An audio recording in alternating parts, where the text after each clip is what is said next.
আর পুরো মৌসুম জুড়েই চাঙা হোটেল, রেস্তোরাঁ, পরিবহন খাত সহ স্থানীয় ব্যবসা বাণিজ্য। এই বিষয়ে আরো বিস্তারিত জানতে কক্সবাজার সৈকতের সুগন্ধা পয়েন্ট থেকে যুক্ত হচ্ছেন সহকর্মী মনতোষ বেদজ্ঞ। মনতোষ, কক্সবাজারের আবহাওয়া কেমন দেখছেন আর পর্যটকরা কেমন উপভোগ করছে আর সার্বিকভাবে ব্যবসা বাণিজ্য কেমন হচ্ছে?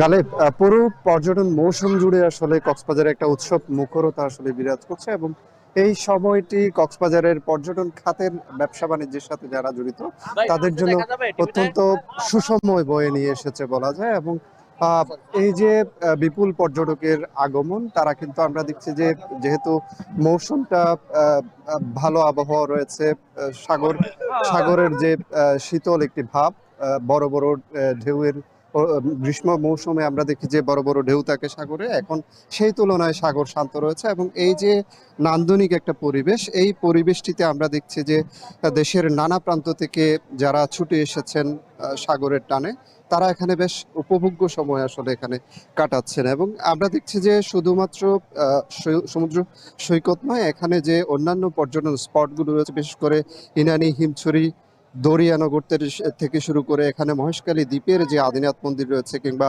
সেন্ট মার্টিন দ্বীপে যাতায়াত রয়েছে পর্যটকদের, সবখানে পর্যটকদের যেহেতু স্বতঃস্ফূর্ত উপস্থিতি রয়েছে, এখানে যেসব ব্যবসা প্রতিষ্ঠান আছে সবখানেই কিন্তু একটা চাঙা ভাব এসেছে। এবং ব্যবসায়ীরা আসলে যে আশায় বিনিয়োগ করেছিলেন নতুনভাবে এই পর্যটন মৌসুমের আগে, সেই আশাটি আসলে তাদের পূরণ হয়েছে সেটি বলা যায়। এবং ছুটির দিনগুলোতে আসলে উপচে পড়া ভিড় এখানে রূপ নিচ্ছে। আমরা আজকের সৈকতের চিত্র যদি দেখাই তাহলে বোঝা যায় যে এখানে কত মানুষের আসলে উপস্থিতি আছে সৈকতের। আমরা আছি সুগন্ধা পয়েন্টে।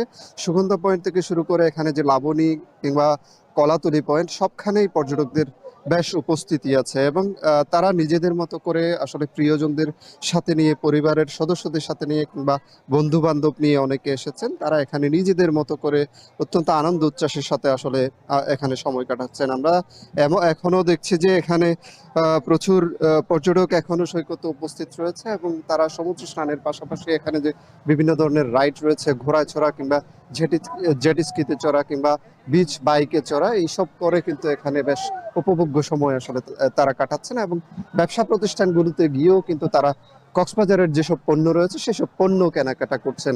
গালিব, এই ছিল আমার কাছে কক্সবাজার থেকে সবশেষ।